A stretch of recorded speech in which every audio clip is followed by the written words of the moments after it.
নমস্কার বন্ধুরা, আমি সোনালি আবার চলে আসলাম তোমাদের কাছে আরেকটা রেসিপি নিয়ে। আজকে আমি ফ্রাইড রাইস করছি। প্রথমে একটা গামলার মধ্যে একটু জল খানিকটা নিয়েছি, নিয়ে জলটা গরম হলে তার মধ্যে আমি নুন, তেজপাতা আর লং, দারচিনি, এলাচ সব দিয়ে দিয়েছি। তা জলটা যখন আমার গরম হয়ে যাবে তখন আমি ভেজানো চালটা দিয়ে দেবো। তা আমার ভাতটা যখন হয়ে যাবে, মানে হাফ সেদ্ধ, তখন আমি ছড়িয়ে নেব। দেখো তোমরা, আমার ভাতটা হয়ে গেছে, তো আমি ভাতটা এবার ঝরিয়ে নিচ্ছি। তো এদিকে এই দেখো, ভাতটা ঝরিয়ে নেওয়ার পরে এদিকে আমি কড়াইতে, এদিকে ফ্রাইড রাইসের জন্য আমি যা যা গাজর, বিনস, ক্যাপসিকাম, কাজু, কিশমিশ, যা যা আমি যাবতীয় সবজি নিয়েছি সবই আমি কুচিয়ে রেখেছিলাম। তা ওদিকে ধুয়ে রেখেছি। তা কড়াইতে তেল দিয়ে আমি এগুলো ভাজা করে নেব। তা ভাজা করার সময় আমি সামান্য একটু নুন দেবো আর একটু গোলমরিচের গুঁড়ো দেবো। তা দেখতে তো পাচ্ছ, ভাজাটা হয়ে গেলে ভাজাটা আমি তুলে নেব।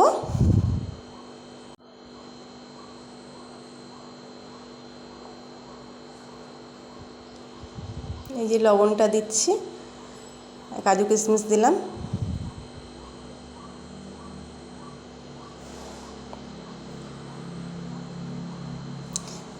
ভাজা হয়ে গেলে তার মধ্যে আমি রাইসটা দিয়ে দেবো। রাইসটা দিয়ে দেওয়ার পরে আবার একটু নুন দেবো, দিয়ে একটু নাড়াচাড়া দিয়ে তারপরে একটু চিনি দেবো। দেওয়ার পরে একটু গোলমরিচের গুঁড়ো দিয়েছি সামান্য। তারপরে আমার কাছে একটা মশলা ছিল, ফ্রাইড রাইসের মশলা করা ছিল, সেই মশলাটা আমি দেব। দেওয়ার পরে বেশ খানিকটা ঘি দেবো, দিয়ে একটু নাড়াচাড়া দিয়ে নামিয়ে দেবো রাইসটা।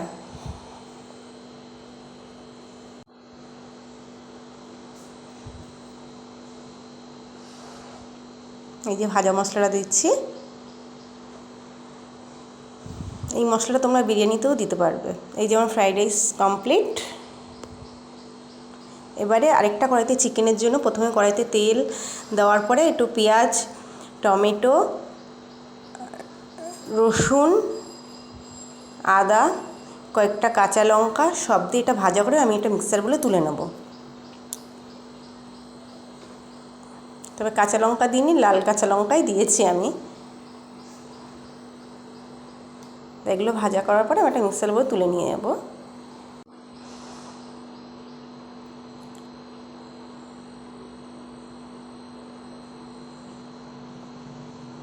আজকে আমি চিকেনটা করব ভাজা মশলাতে, মানে পেঁয়াজ, রসুন, আদা, কাঁচা লঙ্কা সব আমি আজকে ভাজা করে নেব।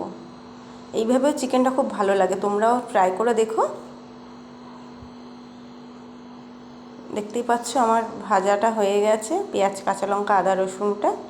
এই যে মিক্সার বলে আমি নিয়ে নিয়েছি, এটা পেস্ট করে নেব। এবার কড়াইয়ের মধ্যে জিরে ফোড়ন দিয়ে এবার শুকনো লঙ্কা, তেজপাতা ফোড়নটা দেবো। দেওয়ার পরে আমি যে পেস্ট বানিয়ে রেখেছিলাম সেটা দিয়ে কষাতে থাকবো। মানে চিকেনটা খুব তাড়াতাড়ি কম সময়ের মধ্যে হয়ে যায়। তোমরাও হাতে বেশি সময় না থাকলে তোমরাও এইভাবে ট্রাই করতে পারো, খেতে খুব ভালোই লাগে।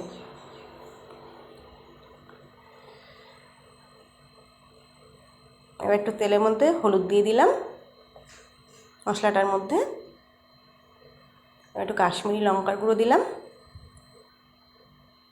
এই যে মশলাটা কষাচ্ছি, যখন তেলটা ছাড়বে তখন আমার টক দই দিয়ে মেখে রাখা চিকেনটা আমি দিয়ে দেবো। একটু নুনও দিয়ে দিলাম আর একটু সামান্য ধনের গুঁড়ো দেবো। ধনের গুঁড়োটা অপশান, না দিলেও চলে, আমি খুব একটা রান্নার মধ্যে ধনের গুঁড়োটা দিই না। এই যে দেখতে পাচ্ছ মশলা থেকে তেলটা ছেড়ে গেল, আমি এক এক করে চিকেনের পিসগুলো সব দিয়ে দিচ্ছি।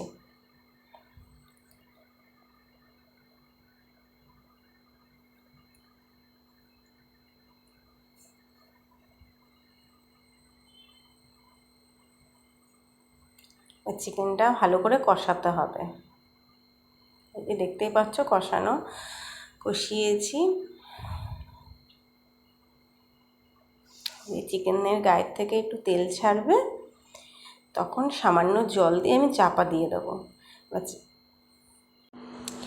তারপরে একটা বাটিতে চিকেনটা এক পিস লেগ তুলে